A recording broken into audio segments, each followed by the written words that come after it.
हर घुसपैठियों को निकालेंगे और कांग्रेसी छाती पीटते रहे। ये गालियां जो है देते रहे मायनो कुल कलंक। घुसपैठी आपके क्या मौसा लगते हैं, खालू लगते हैं आपके। अब चीखते चिल्लाते रहो मियां। एक एक घुसपैठिए को बिल्कुल निकाल देंगे, एक एक को पकड़ के निकालेंगे। देश की आई हुई मोदी जी की बहन है जो दिल्ली में रह रही है, शेख हसीना, सबसे पहले उसको निकालो। चलो है हिम्मत, ताकत है। और इसके आका पाकिस्तानी है, इसलिए इसको शेख हसीना को निकाल दो। मियां को जो है भयंकर जो है इनको आग लगी हुई है, इनकी तस्लीम चल रही है, इनकी तस्लीम तो बहुत पीड़ा है। अरे कौन है ये देशद्रोही है? इन देशद्रोहियों के साथ खड़ा कौन हो रहा है? कि अमित शाह जी आजादी के बाद के सबसे असफल गृह मंत्री इसलिए हैं क्योंकि वो रोज कहते हैं देश के अंदर घुसपैठियों की संख्या बढ़ती जा रही है। जब पत्रकार किसी पार्टी का प्रवक्ता बन जाए तो यही हालत होती है। आपके ऊपर स्व पीड़ा में इतना चिंतित होना है सर?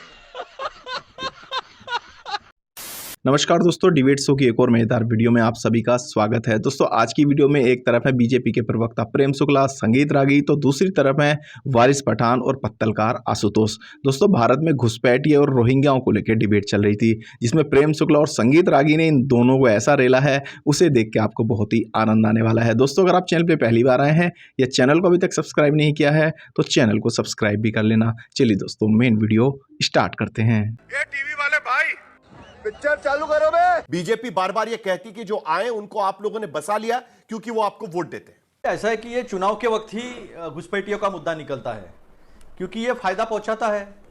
ये तुष्टीकरण जो करते हैं बीजेपी वाले, कथनी में और करनी में कितना अंतर है। और आज 11 साल के शासन के बाद नरेंद्र मोदी जी पर कोई भरोसा करे ऐसी कोई गरिमा उन्होंने प्रधानमंत्री पद की रखी नहीं है, ये सच्चाई है। यूपीए ने 2004 से 2014 तक 87,000 तक घुसपैठिए बाहर निकाले। 11 साल से ये भी है, 11 साल से 5,200 के ऊपर इन्होंने घुसपैठिए निकाले नहीं है। लेकिन चुनाव आता है तो घुसपैठिए इनके मदद में आ जाते हैं, घुसपैठियों की मदद जो है इनको हो जाती है ताकि वो मुद्दा उछले और कहे। तो ये बात जो है ना, ये अभी जनता भी समझने लगी है 26 सेकंड का मैनिफेस्टो देने के बाद कि हमारे विकास को लेकर, हमारे मुद्दों को लेकर कोई बात सीरियस नहीं है। बात एक ही करेंगे, वो हिंदू मुसलमान की करेंगे, नफरत की बात करेंगे, सांप्रदायिकता की बात करेंगे, इसके अलावा कुछ नहीं कहेंगे। या कितने आपको ऐसे लोग मिले कि जो बांग्लादेश है या बाहर के देश के हैं? एक भी जवाब ना chief election commissioner Gyanesh Kumar ji ने दिया, भाजपा के चीफ इलेक्शन कमिश्नर, और ना ही देश के प्रधानमंत्री ने दिया। और जिनका विषय है, जो इस देश के गृह मंत्री है, जिनका ये विषय उन्होंने नहीं दिया। वो एक तो उल्टा उन्होंने कह दिया कि कोई घुसपैठिया, कोई माइकालाल घुसपैठिया रोक नहीं सकता। अभी बदत है भाई, अभी बदत है। निश्चित होगा हर घुसपैठियों को निकालेंगे और कांग्रेसी छाती पीटते रहे। इनके छाती पीटते रहने के बावजूद, जैसे भव्य राम मंदिर बना दिया, छाती पीटते रह गए। आज तक राम को गालियां देते रहे, अब तो छठी मैया को भी गालियां दे रहे हैं।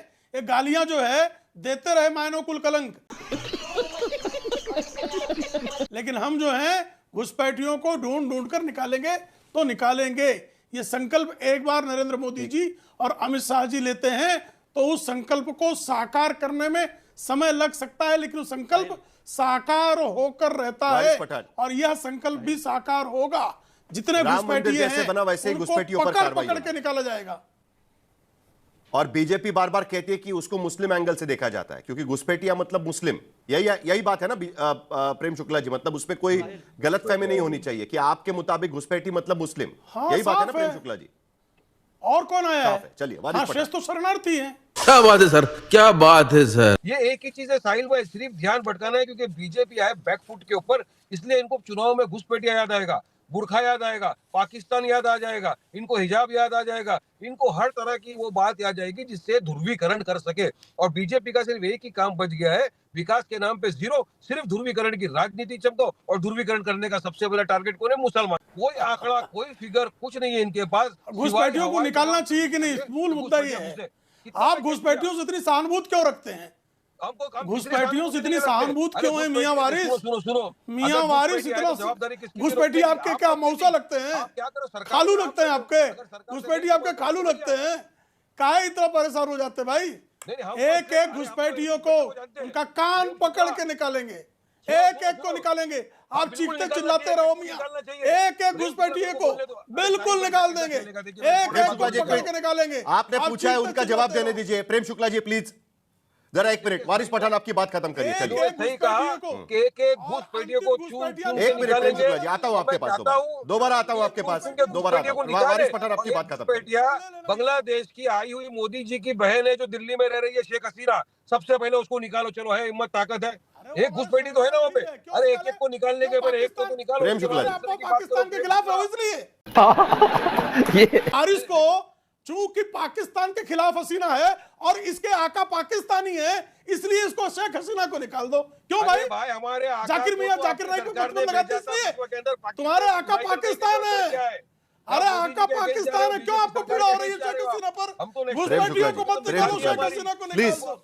गजब है। मुद्दा अरे जब शेख हसीना एंटी पाकिस्तान स्टैंड लेती है, अब ये चिचिया है, क्यों चिचिया भाई? क्यों चिचिया रहे बाबू? क्या हो गया मियां? क्यों मियां दाढ़ी में आग लगाने गई?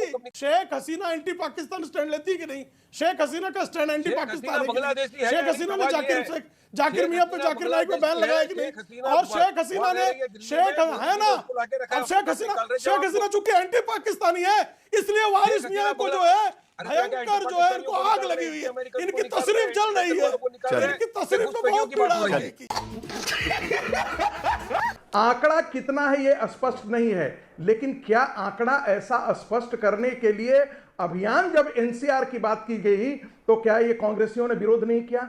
आईएमडीटी एक्ट जब लाया गया था तो क्या सुप्रीम कोर्ट ने यह नहीं कहा कि जिस रफ्तार से और जिन क्लॉजों को आप लगा रहे हैं उसमें तो बांग्लादेशियों को डिटेक्ट करने में 300 साल लगेंगे, और ये आईएमडीटी एक्ट जो है वो बांग्लादेशियों को आप भगाने के लिए नहीं कर रहे हैं, उनको बसाने के लिए लाए। ये मेरा सुप्रीम है, ये सुप्रीम कोर्ट का ऑब्जर्वेशन है।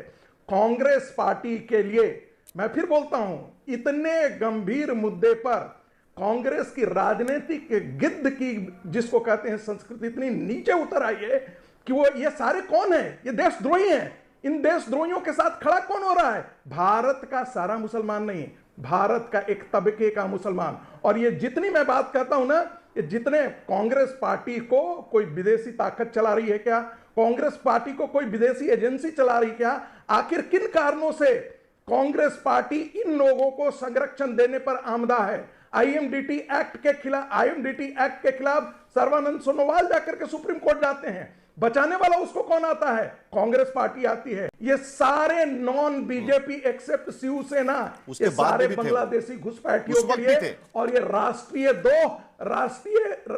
मैं कह रहा हूं ये गद्दारी है। इस देश के साथ गद्दारी किया है कांग्रेस पार्टी ने, उस गद्दारी का नेतृत्व कांग्रेस पार्टी ने किया है और आज तक कर रही है। अरे बाप रे, ये तो धोती खोल रहा है। आशुतोष हंस रहे, जरा आशुतोष से एक बार जवाब ले लेते हैं। लोंडे आपके पास भी आते हैं। आशुतोष, आप कुछ कहना चाह रहे हैं? मैंने कहा तो जब आप आता हुआ तो एक मिनट आता हूं, देश की इसका जवाब देना है मुझे। साहिल मेरे पार्टी पर नहीं, आपको जवाब देने का मौका मिलेगा। जरा आशुतोष कुछ ऐड करना चाहते हैं इस पे, जरा एक मिनट आता हुआ तो लोंडे आता हुआ आपके पास। आशुतोष जल्दी से आप जवाब दीजिए। देखिए साहिल मुझे लगता है कि आजादी के बाद के पहले गृहमंत्री हैं, आजादी के बाद के पहले गृहमंत्री अमित शाह जी, जो खुद अपनी नाकामी का ढिंढोरा राष्ट्रीय चैनल पर आके पीटते हैं।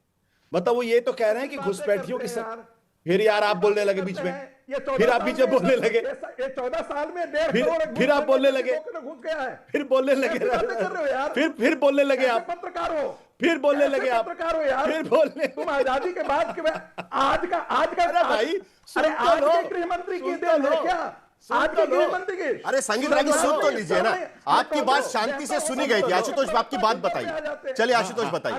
अरे भाई देखिए, संगीत रागी प्रोफेसर है, लेकिन पता नहीं प्रोफेसर की तरह बात नहीं करते हैं। दिक्कत ये, मेरी बात कंप्लीट हो जाने दीजिए। मैं ये कह रहा हूं कि अच्छा साहिल इनको रोकिए भाई, साहिल इनको रोकिए, आपकी तरह ठीक है। चले आशुतोष ये थोड़े उनके दिल का मुद्दा है, इसके लिए थोड़ा सा निकल कर आ जाता है बाहर। आशुतोष आपकी बात खत्म करें, संगीत रागी सुन लेते हैं प्लीज।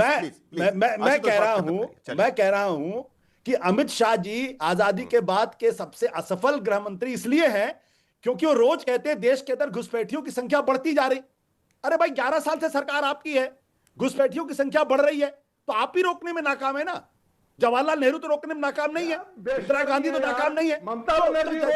तो मुझे लगता है कि पहले गृहमंत्री हैं देश के, पहले गृहमंत्री हैं जो खुलेआम अपनी नाकामी का डंका पीटते हैं। बेटा भग मत जाइयो। कई बार तो लगता है कैसे ये टेलीविजन के मैनेजिंग एडिटर बने थे, मुझे नहीं मालूम है, लेकिन इनको ये जानकारी होनी चाहिए। भारतीय जनता पार्टी की सिफारिश का बना था, मैनेजिंग एडिटर वो हर जगह चले गए। पर्सनल मत होइएगा, आप दोनों मैं सुन लीजिए, आप दोनों अच्छे से बात करते हैं, मुझे पता है, प्लीज पर्सनल मत होइएगा, प्लीज दोनों से नहीं है कि सुन लीजिए। दूसरी बात मोहन भागवत की सिफारिश पे मैं मैनेजिंग एडिटर बना था। ये दूसरी शायद संगीत बात- रागी को अरे मालूम चलिए नहीं है। ठीक है भाई, ठीक है, ठीक मैंने है, नहीं ठीक कहा है, कि- आशुतोष जी ठीक है, छोड़ दीजिए अभी, छोड़ दीजिए। दूसरी बात, कांग्रेस, इन्होंने कहा कि भाई 90,000 डिपोर्ट किया, ये सब हंसी का पात्र है। इसलिए हंसी का पात्र है कि गृह मंत्री आपका कह रहा है कि हमारे यहां 1 करोड़ घुसपैठिए घुसे हुए हैं। ये तो इंद्रजीत गुप्त के समय थे, जब कांग्रेस पार्टी सरकार में थी, जिसको आप समर्थन दे रहे थे। सिर्फ प्रकाश जायसवाल ने किया था, निकाला क्यों नहीं? में कितने घुसपैठियों को भारत सरकार आज एक कॉम्प्रिहेंसिव प्लान लेकर के आ रही है। के जमाने में उसमें पेट में दर्द क्यों हो रहा है? भेजा गया कि ये इनके लिए सिर्फ चुनावी मुद्दा है, इसके अलावा कोई मुद्दा नहीं है। और मैं बार बार कहता हूं, ये नरेंद्र मोदी सरकार की अब तक की सबसे बड़ी नाकामी है।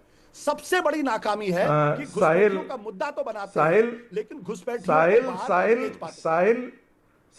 साहिल जब पत्रकार प्रवक्ता बन जाए ना पार्टी का, साहिल जब पत्रकार किसी पार्टी का प्रवक्ता बन जाए तो यही हालत होती है। 10 साल के अंदर 10 साल के अंदर, मैं तो आपको नहीं कर रहा, आप क्यों प्रसव पीड़ा में जी रहे हैं? आप क्यों प्रसव पीड़ा में इतना चिंतित हो रहे हैं सर? बंद करो, हाथ जोड़ के मैं मोदी साहब से गुजारिश करता हूँ। आनंद लीजिए, टेंशन मत रखिए ऐसी चीजों का। Bye bye, tata, goodbye, गया। तो दोस्तों इस वीडियो में इतना ही। अगर आपने वीडियो अंत तक देखी है तो उम्मीद करता हूँ आपको वीडियो पसंद आई होगी। वीडियो के बारे में आपकी जो भी राय है कमेंट्स करके जरूर बताएं।